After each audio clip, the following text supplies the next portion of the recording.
Good morning children. एक फूल की चाय पढ़ा रही थी। लेखक है कवि है सियाराम शरण गुप्त। 3 दिन से मैं पढ़ा रही हूँ और चौथी दिन है। आज मैं ख़त्म कर दूँगी और इसके साथ ही व्याख्या दूँगी, आप लोग लिख लीजिएगा। लेकिन आप लोग का सिलेबस में कुछ चेंजिंग हुआ है, जो कि मैं आपका फ्राइडे को ऑनलाइन क्लास लूँगी, लाइव क्लास, उसमें मैं बताऊँगी। सिलेबस में से बहुत सारे चैप्टर आप लोग के हटा दिए गए हैं और क्वेश्चन का पैटर्न तो सेम रहेगा, चैप्टर हटा दिए गए हैं, उसको मैं डिस्कशन करूँगी।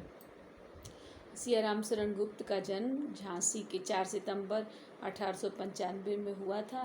झांसी के चिरगांव में हुआ था। मैथिली शरण गुप्त बड़े भाई थे। गुप्त जी के पिता कविताएं लिखते थे, इस कारण परिवार में इन्हें कविता के संस्कार स्वतः प्राप्त हो गए।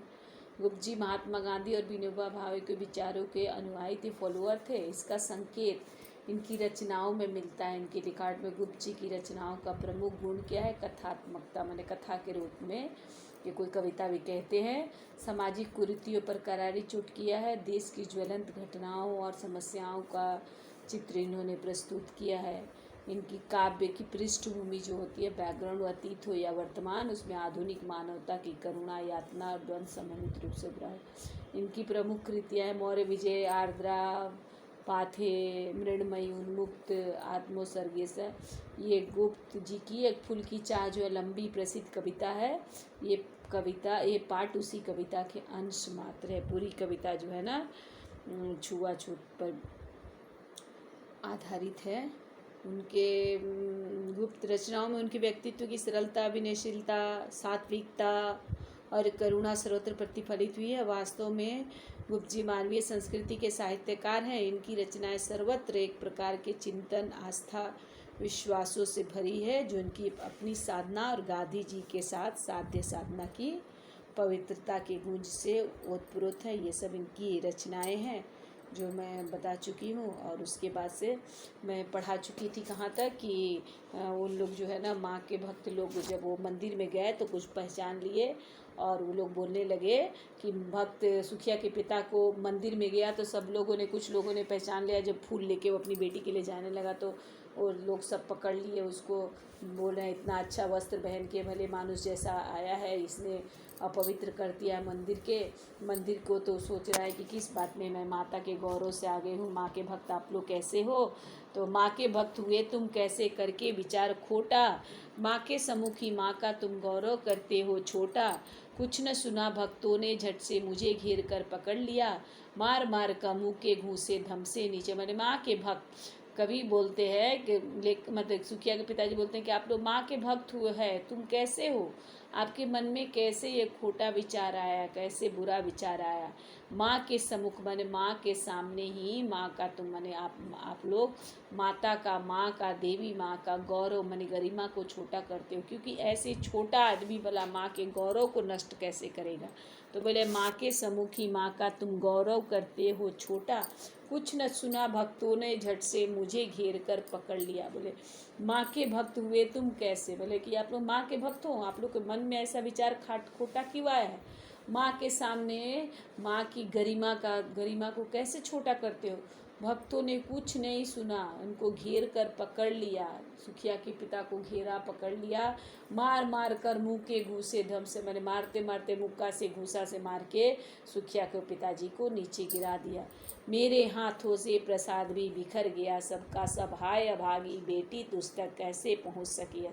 मैंने उनके हाथ, सुखिया के पिताजी से हाथ से जो प्रसाद था वो सबका सब नीचे गिर गया। पिताजी बोल रहा है कि मेरी बेटी कितनी अभागी है, उस तक ये प्रसाद भी नहीं पहुंच सकता। न्यायालय ले गए मुझे वे 7 दिवस का। वो लोग उसको कहाँ ले गए? जेल लेके चले गए। जेल नहीं, सॉरी, कोर्ट लेके चले गए। सुखिया के पिताजी को वो लोग कोर्ट लेके चले गए। 7 दिवस का, 7 दिन का उसको सज़ा, 7 दिन की सज़ा मिली क्योंकि उससे देवी का महान अपमान किया, क्योंकि उसने देवी का अपमान किया है। मैंने ऐसा वो लोग मारने लगे। वो कितना भी बोल रहे हैं कि मैं, तुम लोग कैसा विचार खोटा कर रहे हो, माता के सामने ही माँ के गरिमा को छोटा कर रहे हो। वो लोग कुछ नहीं सुने और घेर के सुखिया के पिता को पकड़ लिए, मुँह के घूसे मार के गिरा दिए। उनके हाथ से प्रसाद, सुखिया के पिता के हाथ से प्रसाद गिर गया सब। हाय अभागी बेटी, मैंने कितनी बेटी मेरी अभागी है, कैसे पहुंच सकेगा। न्यायालय वो लोग क्या किए, कोर्ट ले गए उसको, 7 दिन का उसको दंड मिला, क्योंकि उनसे देवी का महान अपमान हुआ था। ये कवि कहते हैं कि भक्तों ने अछूत मैंने सुखिया के पिता को बातों पर मैंने कितना भी बात कहने का कोशिश किया, कन्विंस कहने का कोशिश किया, लेकिन उन्होंने ध्यान नहीं दिया। चारों ओर से घेर कर पकड़ लिया, उस पर मुँह के घूसे बहुत पिटाई की, उनके हाथों से पिटाई करने के कारण बेचारे के हाथ से देवी का प्रसाद गिर गया। उसे अपनी अभागी बेटी को याद किया, क्योंकि अभागी बेटी को याद किया कि उस तक देवी माँ का प्रसाद पहुँच नहीं पाया था। उस पर अछूत होकर मंदिर में प्रवेश करने का आरोप लगाया गया। उस पर भी लगाया गया कि वो अछूत है, मंदिर में प्रवेश किया है। इस प्रकार न्यायालय उसे, दो लोग कोर्ट लेके चले जाते हैं और उसे 7 दिन की सजा सुनाई जाती है। मैंने स्वीकृत किया दंड, व शीश झुकाकर चुपचाप फिरा, उस असीम अभियोग दोष का क्या उत्तर देता क्या कह। 7 रोज ही रहा जेल में, या कि वहाँ सदियाँ बीती, अविश्रांत वर्षा करके भी आंखें तनिक नहीं रुकी। मैंने बोला कि मैंने दंड को स्वीकार किया। फिर बोल रहा है कवि सुखिया के पिता, बोला कि कुछ कह भी क्या सकता, उसको तो बोलने का अधिकार भी नहीं था, उसकी बातें कोई सुनने वाला नहीं था। तो जो भी दंड मिला उसने स्वीकार किया, माथा झुकाकर चुप रहा। इस असीम माने जिसका इस अभियोग, जो उसके ऊपर अभियोग लगाया गया था, जो दोष लगाया गया था, जिसका कोई सीमा नहीं था, उसको क्या उत्तर देता। देवी का अपमान किया है, देवी पाप किया है, तो उसका उत्तर क्या। 7 रोज रहा जेल में, 7 रोज उसको जेल में रखा गया। यहाँ की सदियाँ बीती, सदियाँ मतलब जैसे 7 रोज वह जेल में रहा तो उसे लग रहा था जैसे सैकड़ों वर्ष बीत गए।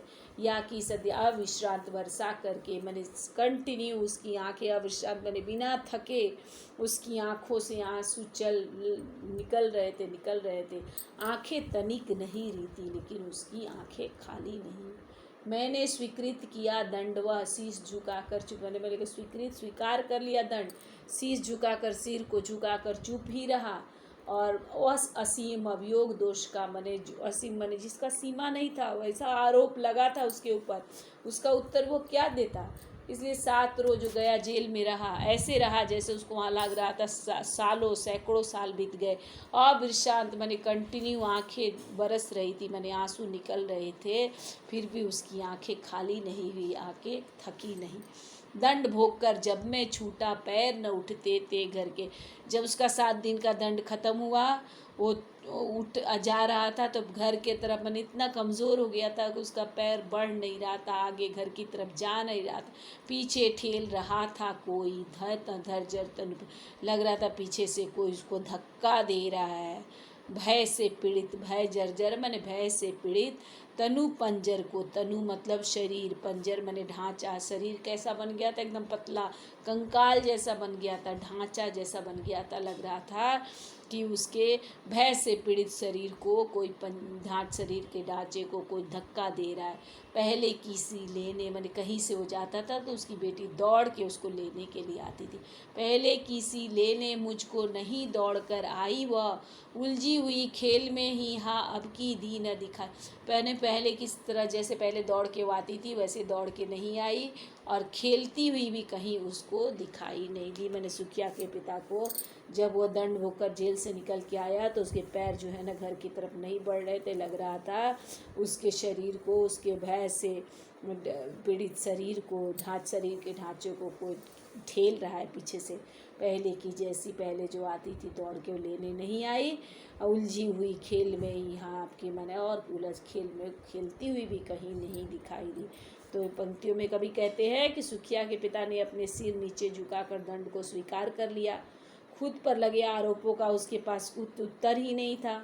वह 7 दिनों तक जेल में, खुद आरोप लगा था, उसका कोई आंसर उसके पास नहीं था। 7 दिन तक जेल में रहा, जैसे उसके लगा कि एक कितना साल बीत गया। उसकी आंखों में निरंतर आंसू, लगातार आंसू बह रहे थे। दंड भोग कर घर जाने में उसका मन नहीं लगा। मैंने बार बार उसके मन में आ रहा था, मैंने हमेशा यही लग रहा था कि बेटी जीवित होगी या मरी होगी, जैसे कोई, और लग रहा था कि उसकी हड्डियों को ढांचे को कोई पीछे से ढकेल रहा है। उसके पाँव घर की ओर नहीं पड़ रहे थे। उसे पहले के दिनों को याद आ गई। पहले की तरफ पैर नहीं बढ़ रहे थे, पहले के दिन की याद आई। उन दिनों उसकी बेटी उसे देखते ही उसे लेने चली आती थी। मैंने पहले क्या होता था, कहीं भी बेटी रहती थी दौड़ के लेते चली होती थी, या खेलते हुए दिखाई देती थी। न तो वो खेलते हुए दिखाई दी, न दौड़ के लेने आई। उसे देखने मरघट को ही गया दौड़ता हुआ। वह जब वो घर में नहीं दिखती है उसकी बेटी, तो उसको लगता है शायद मेरी बेटी की मृत्यु हो गई है, तो उसे देखने मरघट बने श्मशान घाट की तरफ ही दौड़ता हुआ वहाँ जाता है। सुखिया का पिता, मेरे परिचित बंधु प्रथम ही फूंक चुके थे उसे, लेकिन जैसे वो पहुँचता है उसके जान पहचान के जो दोस्त थे उससे पहले ही वहाँ जला चुके थे।